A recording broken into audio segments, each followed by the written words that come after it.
जय श्री कृष्ण। आज हम सुनने जा रहे हैं एक ऐसी रहस्यमय कथा जो भगवान श्री कृष्ण के मौन का रहस्य बताती है। हाँ, एक ऐसा दिन जब स्वयं भगवान भी पूरे दिन मौन रहे और पूरा द्वारका राज्य सोच में पड़ गया कि आज श्री कृष्ण इतने शांत क्यों हैं।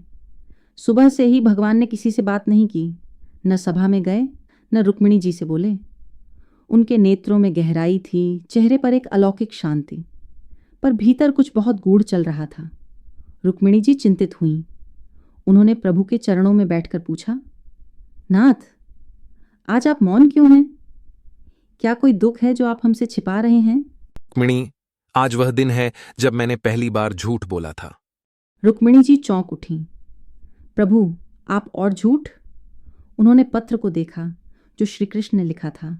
उसमें लिखा था, कुरुक्षेत्र का वह दिन जब द्रोणाचार्य का वध हुआ। अब कथा मुड़ती है युद्धभूमि की ओर। कुरुक्षेत्र में चारों ओर शंखनाद गूंज रहा था। रथों की टकराहट, धनुष की टंकार और धर्म की परीक्षा जारी थी। द्रोणाचार्य, अपराजित योद्धा जिन्हें कोई परास्त नहीं कर पा रहा था।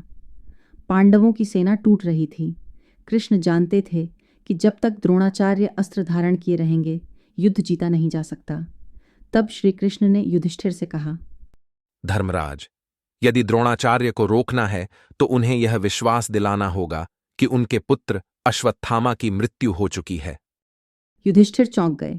प्रभु, मैं झूठ कैसे बोल सकता हूं? मैंने तो जीवन भर सत्य का पालन किया है। कभी कभी धर्म की रक्षा के लिए सत्य को मौन होना पड़ता है धर्मराज। युद्धभूमि में घोषणा हुई, अश्वत्थामा हथ, मौन, नरो व कुंजरोवा।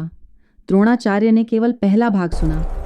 अश्वत्थामा मारा गया, उनका मन टूट गया, उन्होंने शस्त्र रख दिए। युद्ध तो जीत लिया गया, पर उस दिन से श्री कृष्ण ने वह क्षण अपने हृदय में सदा के लिए बसाया।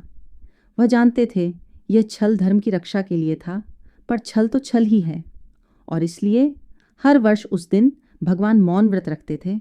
कोई आदेश नहीं, कोई वार्ता नहीं, सिर्फ मौन। प्रभु, क्या आपको उस बात का पछतावा है? नहीं रुक्मिणी, धर्म का मार्ग सीधा नहीं होता। कभी कभी सत्य को भी झुकना पड़ता है जब लक्ष्य लोक कल्याण हो। इतना कहकर श्री कृष्ण मुस्कुराए।